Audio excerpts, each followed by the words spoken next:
మనతో దేవుని నివాసము. దేవుడు అసలు మనతో ఎందుకు నివాసం చేయాలని కోరుకున్నాడు?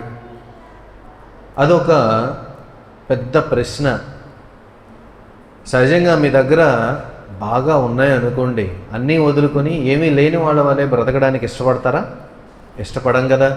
కానీ దేవుడు మాత్రం సర్వసృష్టిని చేసి అన్నీ ఉన్నవాడు ఏమీ లేని వాని వలె దిగి రావడం ఉంది చూసారా? అదొక మహాద్భుతం. దానిలో ఏ మాత్రం సందేహం లేదు. దానికి ప్రాముఖ్యంగా ఈరోజు నిర్గమకాండము 25వ అధ్యాయము మరి 8వ వచనాన్ని ప్రాముఖ్యంగా చూద్దాం. దీన్ని ఆధారం చేసుకుని 26వ అధ్యాయంలో ఉన్న ప్రాముఖ్యమైన అంశాలను ఈరోజు నేను మీతో చెప్పబోతూ ఉన్నాను.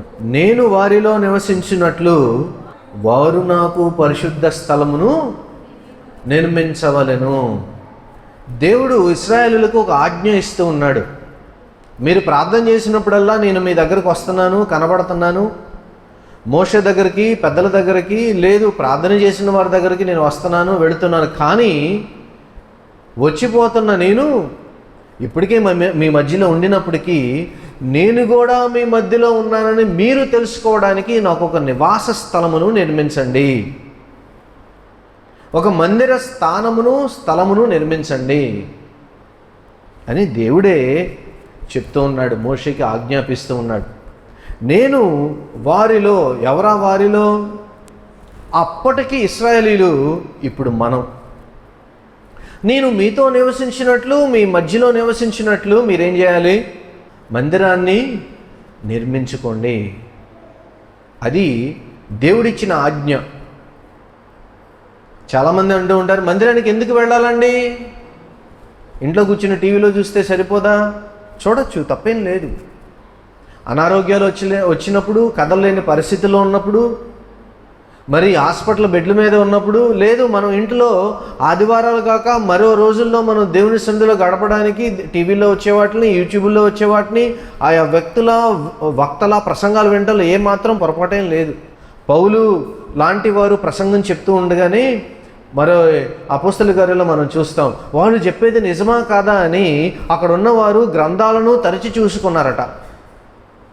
ఆ వివేకము, జ్ఞానము మనందరికీ అవసరం. భక్తులు, ప్రసంగికులు చెప్పడానికి ఏదైనా చెప్పవచ్చు, కానీ మీరు ఏం వింటున్నారో మీరు జాగ్రత్తగా వినండి.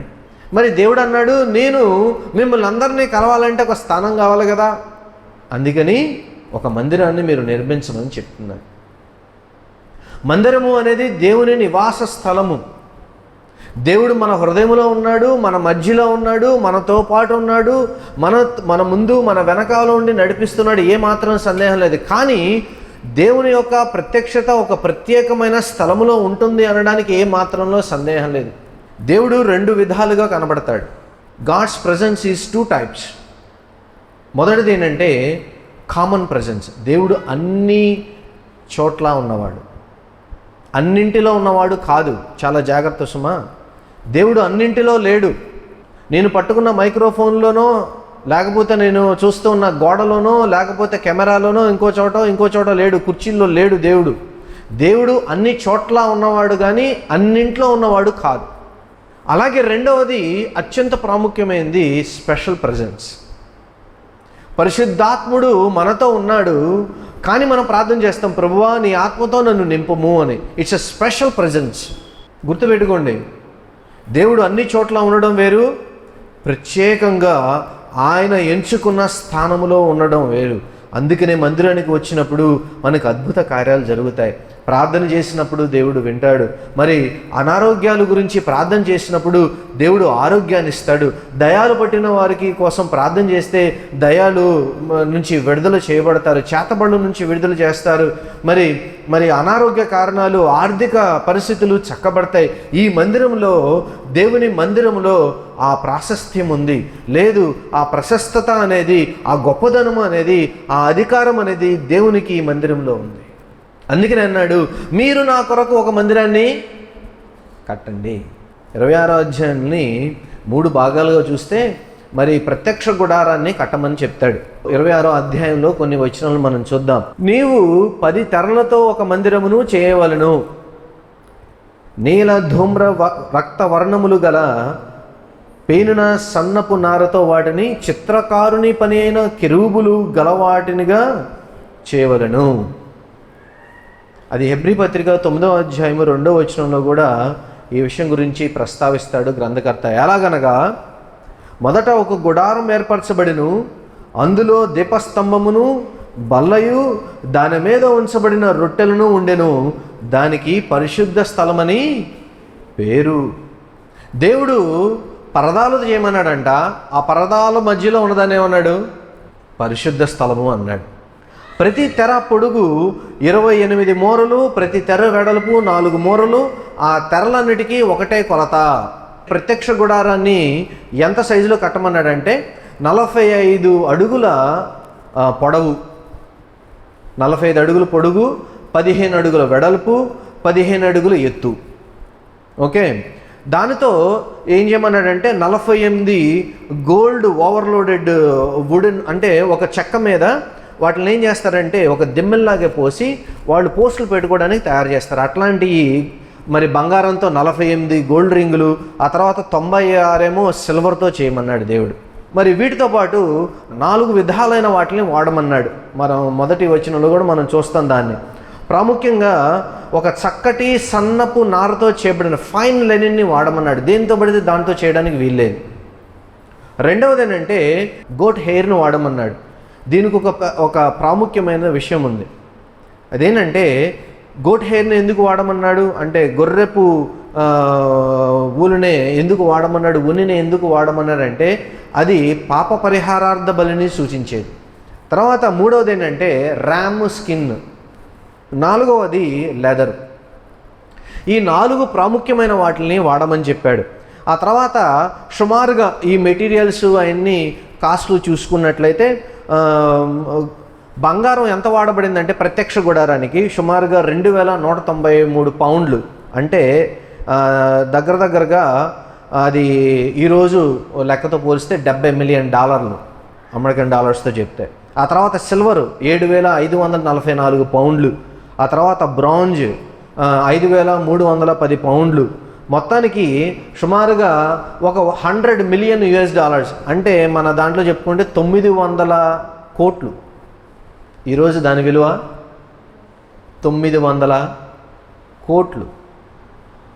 ఈ 45 అడుగుల పొడుగు, 15 అడుగుల వెడల్పు, 15 అడుగుల ఎత్తున్న ఈ చిన్న దాని కాస్ట్ ఎంతండి? దాని కాస్ట్ ఎంత? సుమారుగా 900 కోట్లు.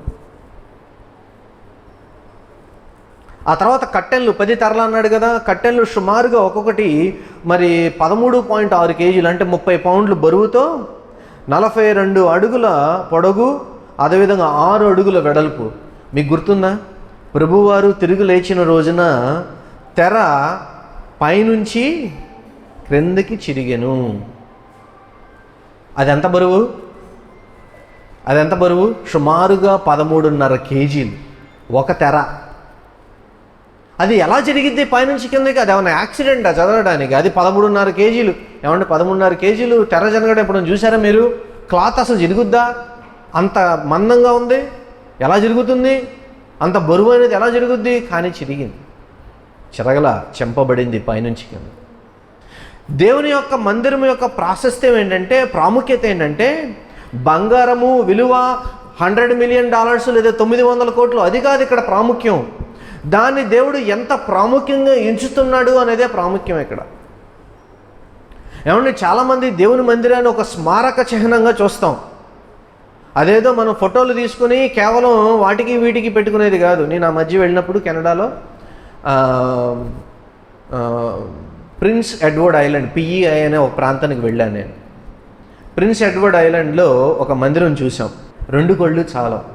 స్టెయిన్డ్ గ్లాసెస్ కానీ, మార్బుల్ ఫ్లోర్ కానీ, లేదా కుర్చీలు కానీ, లేకపోతే ఆయిల్ కానీ, చివరికి అది అంత తిన్నగా కట్టారంటే ఆ బెంచీలు వేసిన దాన్ని కూడా తిన్నగా పైన బుడిపోటు ఉంటుంది, ఒక చిన్న కాయలాగా. దాన్ని సెంటర్ చేసి అట్లా ఈ చెవు నుంచి ఆ చివరికి పేర్చుకుంటూ వెళ్ళారు. కొద్దిగా కూడా అటు ఇటు జరగల. చూస్తే అబ్బా ఎంత అందంగా ఉందనిపిస్తుందో. ప్రజలు వచ్చేవాళ్ళు వస్తూ ఉన్నారు, అక్కడ జరిగే ప్రార్థనలు జరుగుతూనే ఉన్నాయి, అక్కడ చేసే ప్రార్థనలు, అక్కడికి వచ్చే వాళ్ళందరూ దీవెనలు పొందుకుంటున్నారు, వెళ్తూ ఉన్నారు, ఇవన్నీ జరుగుతూనే ఉన్నాయి. నాకు అది చూసినప్పుడు ఏమనిపించిందంటే ఇది ఒక స్మారక చిహ్నం కంటే ప్రాముఖ్యమైంది.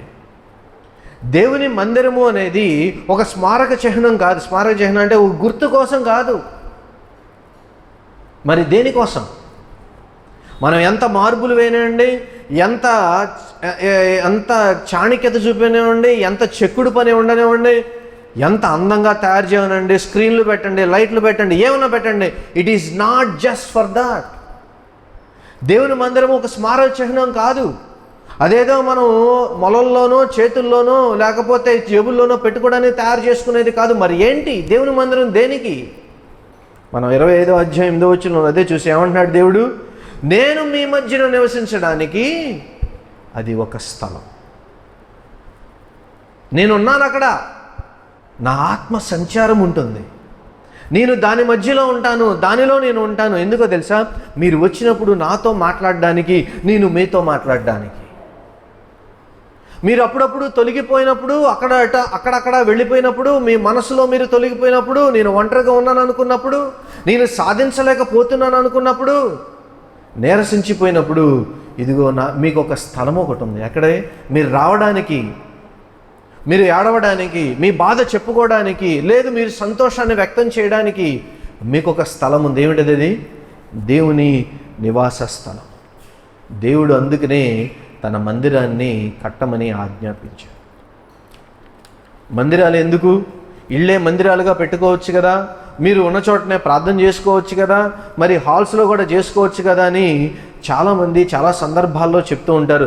చేసుకొనవచ్చును, కానీ దేవుని మందిరానికి సాటి అనేది మరొకటి లేదు, రాదు. దేవుని మందిరానికి ఆ ప్రాముఖ్యత ఉన్నది. దేవుడికి గోల్డు, బ్రాంజు, సిల్వరు, మెటలు ఇవన్నీ ఎందుకండి అని అనిపించదు మీకు?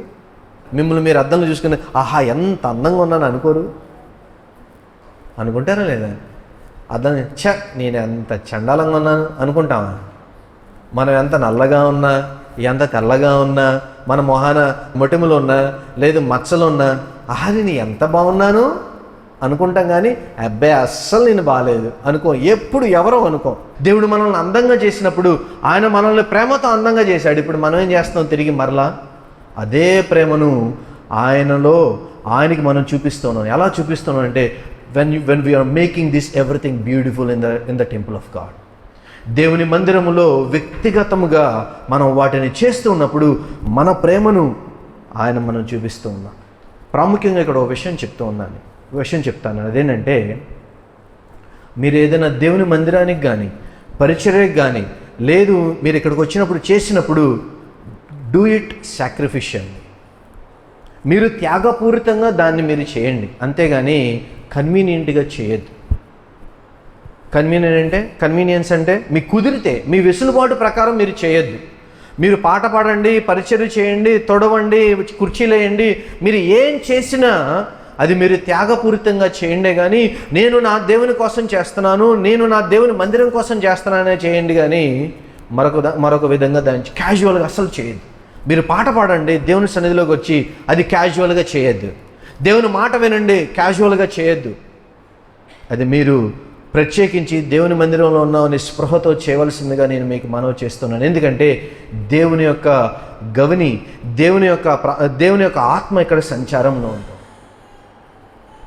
మరొకటి ఏంటంటే, ప్రాముఖ్యంగా దేవుని మందిరంలో ఆయన దీన్ని బహుగా ఇష్టపడిన కారణం ఏంటంటే తెలుసా?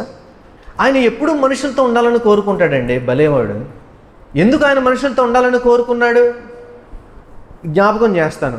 ఆదికాండము 3వ అధ్యాయము 8వ వచనం. చల్లపూటను ఆదామును అతని భార్యయు తోటలో సంచరించుచున్న దేవుడైన యెహోవా స్వరము విని, దేవుడైన యెహోవా ఎదుటికి రాకుండా తోట చెట్ల మధ్యను దాక్కున్నారు. దేవునికి మనిషికి మీటింగ్ ప్లేస్ ఏదైనా ఉందంటే ఏదైనా తోట. That's their first house. ఈ ఇంట్లో ఎవరెవరు ఉన్నారో చెప్పండి. ఇంట్లో ఎవరు ఉన్నారు? ఏదైనా తోటలో అనే ఇంటిలో ఎంతమంది ఉన్నారు? ఎవరెవరు ఉన్నారు?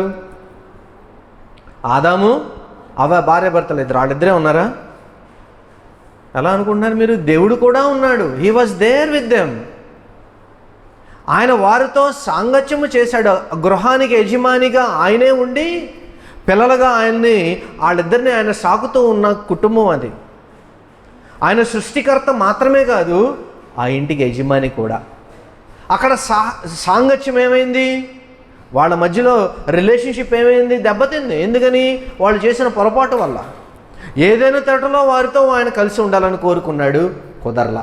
దేవుడు మనల్ని ఎలా చూస్తున్నాడో చెప్తున్నా నేను. రెండవది, ఇందాక మనం చదువుకున్నాం 25వ అధ్యాయము 8వ వచనం నిర్గమకాండం. నేను మీ మధ్యన ఉండులాగున ఒక ప్రత్యక్ష గుడారాన్ని మీరు నిర్మించండి. బాగుంది. ఆ తర్వాత ఏమైంది? ఈ ప్రత్యక్ష గుడారం ఎన్నాళ్ళ పాటు ఉంది? వాళ్ళు వెళ్ళిన చోటకల్లా దీన్ని మోసుకుపోయేవాళ్ళు. ఎప్పటి వరకు మోసుకు వెళ్ళారు? ఎప్పటి వరకు ఈ ప్రత్యక్ష గుడారం అట్లా తిరుగుతుందంటే, మరి సొలొమోను మందిరం కట్టేంత వరకు కూడా అది అట్లాగే ఉంది. అయిపోయింది, ప్రత్యక్ష గుడారం పరిస్థితి అయిపోయింది, వదిలేయండి. ఆ తర్వాత మూడోది ఏమొచ్చింది? మందిరం దేవుని చేత మరి కట్టబడిన. 2వ దినవృత్తాంతములు 6వ అధ్యాయము 6వ వచనం. ఇప్పుడు నా నామం ముండుటకై యెరూషలేమును కోరికుంటిని, నా జనులైన ఇశ్రాయేలీయుల మీద అధిపతిగా నుండుటకై దావీదును యెరూషలేమును ఆయన ఇంటిగా ఉండడానికి ఆయన కోరుకున్నాడట. మొదట దేన్ని కోరుకున్నాడు ఆయన? ఏదైనా తోటిని కోరుకున్నాడు, అది మనమే పాడు చేసాం. రెండోది ప్రత్యక్ష గుడారం కోరుకున్నాడు, అయితే అది టెంపరీగా ఉండడం వల్ల మందిరం కట్టవలసి వచ్చింది. ఇప్పుడు యెరూషలేమును ఆయన మందిరంగా కోరుకున్నాడు. అక్కడతో అయిపోయిందా? అని ఎందుకు యెరూషలేము మందిరం మరలా ఏమైంది? నాశనం అయిపోయింది. అబ్బాయి ఇప్పుడు మందిరాలతో పని లేదు. ప్రత్యక్ష గుడారం అనుకున్నాను కుదరలేదు, తోట అనుకున్నాను కుదరలేదు, ప్రత్యక్ష గుడారం అనుకున్నాను కుదరలేదు, మరి టెంపుల్ అనుకున్నాను కుదరలేదు. ఇప్పుడు ఎలా ఉండాలనుకుంటున్నాను నేను మీతో? ఈసారి నేనే మీ మధ్యకి దిగి వస్తాను. దాన్నే మనం క్రిస్మస్గా జరుపుకుంటున్నాం. దేవుడే మనిషి రూపంలో ఈ భూమికి దిగివచ్చి మన మధ్యలో నివసించి మనలాగా తిని, మనలాగా బ్రతికి, మనలాగా మరి కష్టపడి తన ఫ్యామిలీని చూసుకుని అన్నీ చేసుకుని మరలా మనకు కావాల్సిన విధాన్ని మనం ఎలా ఉండాలి, ఎలా బ్రతకాలి, వాటన్నిటిని చూపించి మన పాపాల కోసం సిలువనెక్కి ఆయన తిరిగి వెళ్ళాడు. ఏదో ఒక రోజున తిరిగి వస్తాడు మరలా. తోట అయిపోయింది, ప్రత్యక్ష గుడారం అయిపోయింది, కట్టడం అయిపోయింది. ఇప్పుడు ఏమయ్యాడు? నేనే మీ మధ్యలో నివసించడానికి మనిషిలా తిరిగి వస్తాను. అయిపోయిందా? అంతటితో అయిపోలా. ఇప్పుడు ఏం చేశాడో తెలుసా? వెళ్ళిన వాడు ఇప్పుడు నేను మీ మధ్యలో దేని ద్వారా ఉంటానన్నాడు తెలుసా? సంఘం. 1వ కొరింథీ పత్రిక 3వ అధ్యాయము 16వ వచనం. మీరు దేవుని ఆలయమై ఉన్నారని ఎరుగరా? దేవుని ఆత్మ మీలో నివసించుచున్నాడని మీరు ఎరుగరా? ఇప్పుడు దేవుడు ఇప్పుడు ఎక్కడున్నాడు? మొదటిది ఆయన సంఘములో ఉన్నాడు. రెండోది ఎక్కడున్నాడు? మీలో ఉన్నాడు. ఇప్పుడు 2 ఆలయాలు అయినాయి. ఒకటి సంఘముగా ఏర్పరచబడిన ఈ సంఘములో, ఈ మందిరములో ఆయన ఉండగా, రెండోది నేను మీలో, మీ శరీరమునే ఆలయముగా చేసుకుని నేను మీలో ఉన్నాను, మీ మధ్యలో ఉన్నాను, సంఘముగా మీ మధ్యలో ఉన్నాను, వ్యక్తిగతంగా మీలో నేను ఉన్నాను. ఇప్పుడు 6 చెప్పే కదా, 7వ వస్తుంది, కంప్లీట్ నెంబర్ వస్తుంది. అది ఎక్కడంటే మరలా మనం తిరిగి వెళ్ళిన తర్వాత ఆయన సన్నిధిలో. అది మన చివరి ఇల్లు. ఆయన ఇంటికి మనం వెళ్ళేంత వరకు కూడా ఆయన ఇప్పుడు ఎక్కడున్నాడు? సంఘములో ఉన్నాడు, మీలో ఉన్నాడు. ఏమంటే దేవుని ప్రత్యక్షత మీకు తెలుస్తుందా? దేవుణ్ణి మీరు కనుగొన్నారా? దేవునిని మీరు చూడగలుగుతూ ఉన్నారా? దేవునితో మీరు మాట్లాడగలుగుతూ ఉన్నారా? దేవుని ముఖార విందాన్ని మీరు అర్థం చేసుకోగలుగుతూ ఉన్నారా? ఆ రోజున మోషే ముఖార విందాన్ని చూసి ఉన్న ఇశ్రాయేలీయులు భయపడినట్లుగా, ఆయన దగ్గర నుంచి వాళ్ళు దీవెన పొందుకున్నట్లుగా మీ వారు, మీ కుటుంబీకులు, మీ స్నేహితులు, మీతో బ్రతుకుతున్నవారు ఆ విధంగా దీవెన పొందగలుగుతూ ఉన్నారా లేదా? మీ ముఖాన్ని చూసినప్పుడు దేవుని వెలుగు కనబడుతూ ఉందా లేదా? ఏమంటే తోటలో ఉండవలసిన దేవుడు, తోటలో అందరితో కలిసి ఉందాం అనుకున్న దేవుడు కుదరలేదని ప్రత్యక్ష గుడారంలోనికి వస్తే, ప్రత్యక్ష గుడారము కుదరలేదని తర్వాత కట్టడంలోనికి వచ్చి, కట్టడంలో నుంచి ఆయన దిగి వచ్చి, ఆయన దిగి వచ్చిన తర్వాత వెళ్ళిపోతూ సంఘమును మనల్ని ఆయన ఆలయాలుగా ఎంచుకున్న దేవుడికి సాంగత్యము అత్యంత ప్రాముఖ్యము. అని చెప్తూ ఉన్నాడు. He want to live with us. అందంగా కట్టబడిన కట్టడాలు ఎంత ప్రాముఖ్యమో అందంగా చేయబడిన మనం కూడా అంతే ప్రాముఖ్యం. మీలో ఎంతమంది నమ్ముతూ ఉన్నారు? ఎస్, నా దేహము దేవుని ఆలయం అండి, నేను సిద్ధపడుతూ ఉన్నానండి, నేను ఒప్పుకుంటున్నానండి అనేవాళ్ళు ఎంతమంది ఉన్నారు? ఈ శరీరంతో మనం చేసే పనులు మహాదేవ మామూలుగా చెప్పకూడదు. నోరు తెరిస్తే అబద్ధాలు, నోరు తెరిస్తే గర్వము, నోరు తెరిస్తే ఆన్లైన్లో దూషించడం, అసలు ఇక మనకి మామూలుగా ఉండదన్నమాట. ఈ శరీరాన్ని ఎలా పడితే అలా వాడుతూ ఉంటాం.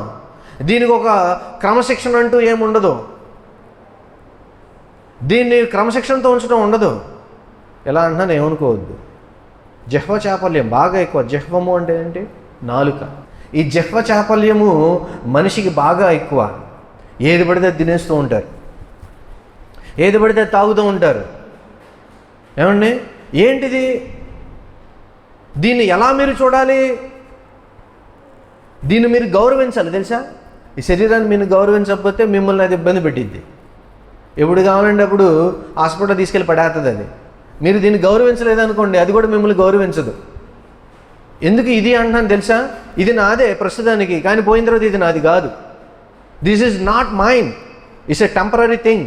ఈ టెంపరీ థింగ్ని రెస్పెక్ట్ చేయండి బాబు. ఎందుకని దేవుని చేతి ఇవ్వబడింది. రెండవది, మీరు క్రమశిక్షణలో ఉంచవలసింది. సామెతలు మనం చూస్తాం 7 రకాలైన పాపాలు. ఏమండి, అహంకారం, గర్వం, అబద్ధం ఇవన్నీ ఉన్నాయి కదా దాంట్లో. అట్లాంటి అవన లక్షణాలన్నీ ఈ శరీరానికి మనం నేర్పుతాం. ఎంత సుఖాన్ని నేర్పుతామంటే మామూలుగా సుఖం కాదు. అసలు అది మన మాట ఎందో ఒక్కోసారి. దీన్ని నలగొట్టండి, దీన్ని కంట్రోల్లో పెట్టండి. కారణం ఏంటంటే ఈ శరీరమును దేవుడు తన ఆలయముగా చండాలమైన పనులు చేయడం మానేయండి. ఎలా అంటున్నాను ఏమనుకోవద్దు. దుర్మార్గమైన పనులు చేయడం మానండి. పరిశుద్ధతను అపరిశుద్ధత ఒకే ఇంటిలో ఉండలేవు. ఉంటాయా? పాలల్లో ఒక చిన్న చొక్కేసి చూడండి, వెనిగరు లేకపోతే ఏంటిది అది సోయా సాస్ ఏదో చిన్న చొక్కేంటి చూద్దాం. ఒక చిన్న నల్లటి చొక్కేస్తే పాలు తెల్లగా ఉన్న పాలు నల్లగా అవ్వవా? అందుకనే పౌలు అంటాడు, ముద్ద ఎంత మంచిదైనా దాంట్లో పులియన రొట్టె చిన్నదున్న చాలు ముద్దంతా ఏం చేస్తుంది? అది పాడు చేస్తుంది. అలాగే మీలో ఎంత మంచితనం ఉన్నా, ఎంత గొప్ప మనిషి అయి ఉన్నా, మీలో ఉన్న బలహీనత, దేవుని ఆలయమై ఉన్న మీ శరీరాన్ని మీరు కంట్రోల్ చేసుకోలేకపోయినట్లయితే, మీ మాటలో కానీ, మీ భోజనంలోనే కానీ, మీ తాగే విషయంలోనే కానీ, తినే విషయంలోనే కానీ, అది ఏదైనా మీరు కంట్రోల్ చేసుకోకపోయినట్లయితే, దేవుడు ఈ ఆలయాన్ని మీకు ఇచ్చినప్పుడు దాని గురించి లెక్క మిమ్మల్ని అడగడా? ఈ ఆలయం గురించి ఎంత దేవుడు లెక్క అడుగుతాడో, దేవుడు మీకు ఇచ్చిన ఆలయం గురించి కూడా అంతే లెక్క అడుగుతాడు. మీ శరీరం గురించి చెప్పా, ఇప్పుడు మందిరం గురించి చెప్తా. ఈ మందిరంలో దేవుని నివాస స్థలం అండి. ఈ మందిరంలో, ఈ బిల్డింగ్ ఒట్టిదే కావచ్చు, సిమెంట్ బ్రిక్కే కావచ్చు. కానీ ఒకసారి ఆలోచన చేయండి, ఒక 40-50 మందిరాలకు ఉన్న మనం అందరం కలిసి ఒకే పెద్ద మందిరానికి వస్తే ఎలా ఉంటుందో ఒకసారి ఊహించండి. దేవుడు నాలో ఉండి నా శరీరాన్ని మందిరంగా ఎంచుకున్నట్లయితే, ఈ మందిరము ఇప్పుడు ఇంకొక మందిరానికి తరలి వచ్చింది, సంఘం అనే మందిరానికి వచ్చింది. ఇప్పుడు ఇన్ని మందిరాలు కలిసి ఒకే చోటకు వచ్చి దేవుని స్తుతిస్తూ, దేవుని ఆరాధన చేస్తూ, దేవుని యొక్క మాటను వింటూ, దేవుని సన్నిధిలో గడిపినట్లయితే అది దేవునికి ఎంత ఆహ్లాదంగా ఉంటుంది. దేవుడు అది కాదా కోరుకునేది? మీరు ఈ సంఘానికి, శరీరానికి ఏం చేస్తున్నారు? అలాగే ఈ సంఘానికి, ఈ మందిరానికి మీరు ఏం చేస్తూ ఉన్నారు? మీరు ఏం చేసినా త్యాగపూరితంగా చేయాలి కాబట్టి చేయవద్దు. మీరు ఏం చేసినా, ఏ పరిచర్య చేసినా అది దేవుని పరిచర్య చేయండి. మనిషిలో ఉన్న బలహీనత మిమ్మల్ని ఆపడానికి వీల్లేదు. మీలో ఉన్న బలహీనత కూడా మిమ్మల్ని ఆపడానికి వీల్లేదు. మీరు నా కోసం చేయట్లా, మీకోసం మీరు చేస్తున్నారు. దేవుని ఆజ్ఞ ఉంది కాబట్టి చేస్తున్నారు. దేవుడు ఇక్కడ నివాసం ఉంటున్నాడు కాబట్టి మీరు చేస్తున్నారు. ఇప్పుడు ప్రాముఖ్యమైనది ప్రకటన గ్రంథము 21వ అధ్యాయము 3వ వచనం చూద్దాం. అప్పుడు ఇదిగో దేవుని నివాసము మనుష్యులతో కూడా ఉన్నది, ఆయన వారితో కాపురముండును, వారాయన ప్రజలై ఉందురు, దేవుడు తానే వారి దేవుడై ఉండి వారికి తోడై ఉండును. వా! ఇప్పుడు దేవుడు ఎవరితో ఉన్నాడంటండి? దేవుడు ఎవరికి దేవుడై ఉన్నాడు? మనకి దేవుడై ఉన్నాడు. వారికి మాత్రమే దేవుడే ఉన్నాడు. ఇది ఎవరి గురించి చెప్పబడుతుందంటే ఆయన చేత ఎన్నుకొనబడి ఆయన నామము క్రింద పశ్చాత్తాపపడి ఆయనను నమ్మి ఆయన వెంబడించిన వారిని గురించి దేవుడు ఈ మాటలు చెప్తూ ఉన్నాడు. మనం పరలోకమైన వెళ్ళినప్పుడు అందరికీ దేవుడు కాదట. ఆయన అందరికీ దేవుడు కాదు. నరకంలో ఉన్నాడికి దేవుడు కాదు. ఆయన వెళ్ళిపోయారు. వాళ్ళ దేవుడిని, వాళ్ళ ప్రభుని వాళ్ళు ఎంచుకున్నారు. ఎవరు వాళ్ళ ప్రభు? సాతాను వాళ్ళ ప్రభువుగా వాళ్ళు ఎంచుకున్నారు. అక్కడికి వెళ్ళిపోయారు వాళ్ళు. ఇప్పుడు నేను యేసుని స్వరక్షకునిగా అంగీకరించాను, నేను ఆయన నా దేవుడిగా అంగీకరించాను కాబట్టి అంటున్నాడు దేవుడే తానే వారి దేవుడై ఉండి వారికి దేవుడు. కానీ ఎక్కడంటే అది ఇదిగో దేవుని నివాసము ఎవరితో ఉందండి? మనుష్యులతో కూడా ఉన్నది. దేవుడు మీ కుటుంబాల్లో కాపురం ఉంటున్నాడండి? మీ ఇంటిలో కాపురం ఉంటున్నాడా? మీలో కాపురం ఉంటున్నాడా? నివాసము చేస్తూ ఉన్నాడా? నాకు తెలుసు నా దేవుడు నాలో నివాసము చేస్తూ ఉన్నాడని. నాకు తెలుసు నా దేవుడు నా ఇంటిలో నివాసము చేస్తూ ఉన్నాడని. నాకు తెలుసు నా దేవుడు ఈ మందిరములో నివాసము చేస్తూ ఉన్నాడని. అంతే ఘంటాపదంగా మీరు చెప్పగలరా? గుర్తుపెట్టుకోండి, you are not living alone. నన్ను ఎవరు చూడట్లేదు, నేను చేసిన ఎవరు పట్టించుకోవట్లేదు అనుకుంటున్నారా? దేవుడు ప్రతి ఒక్కదాన్ని చూస్తూ ఉన్నవాడు. దేవుడు మీకు ఇచ్చిన శరీరం ఏదైతే ఉంది, దట్స్ ఎ సేక్రెడ్ వన్, అది పరిశుద్ధమైనది. మొదటిగా మీరు ఒంటరిగా జీవితం గడపట్లేదు. రెండవది, దేవుడు మీకు ఇచ్చిన శరీరము పరిశుద్ధమైనది.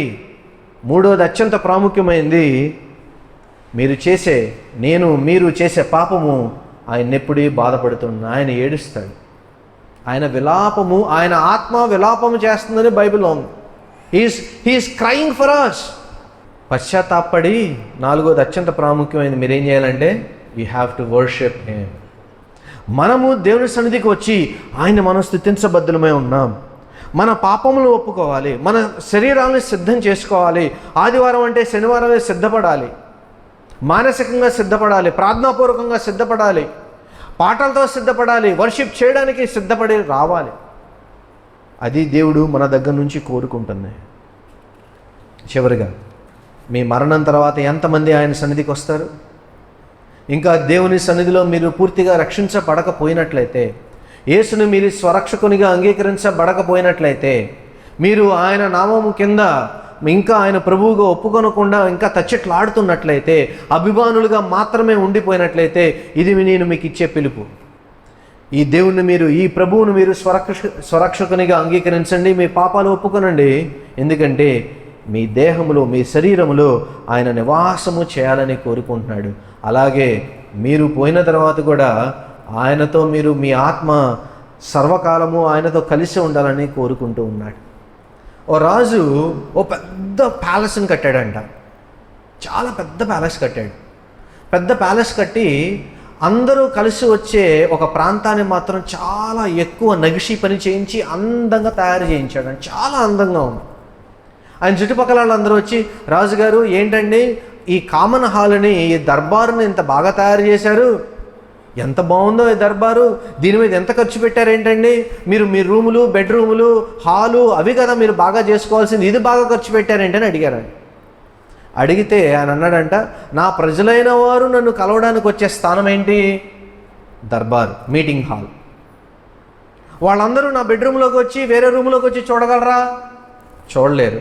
నా ప్రజలందరూ వచ్చి నన్ను చూసి నాతో మాట్లాడే స్థలం ఏదైతే ఉందో అది నేను అందంగా తీర్చిదిద్దదలుచుకున్నాను, అందుకనే దీన్ని ఎంత అందంగా చేశానని చెప్పాడంట. దేవుడు కూడా ప్రత్యక్ష గుడారాన్ని, మందిరాలని ఎందుకు అంత అందంగా చేశాడో తెలుసా? ఎందుకంటే హీ లవ్స్ us. దేవుడు మనల్ని ప్రేమించాడు కాబట్టి మనం వచ్చే స్థలము అంత అందంగా ఉండాలి. ఈ అందమైన ప్రపంచాన్ని మరింత అందంగా, అందమైన ప్రజలను చేసిన ఆయన, అందమైన మనుషులను చేసిన ఆయన మరింత అందంగా వాళ్ళని కలవాలని కోరుకున్నాడు. అందుకనే ప్రత్యక్ష గుడారాన్ని, లేదు ఆ మందిరాలను ఒకసారి ఆలోచన చేయండి. ఆయన శిలువ మీద ఎక్కినప్పుడు కూడా అంతే పరిచర్య చేశాడు. He always wants the perfect for us, the best things for us. దేవుడు మనల్ని సృష్టించినప్పుడు కానీ, మన కోసం దిగి వచ్చినప్పుడు కానీ, లేదు మనకి ఇచ్చేవి కానీ, మనం ఎంచుకున్నప్పుడు కానీ మంచి వాటిని మాత్రమే మనకి ఇవ్వాలని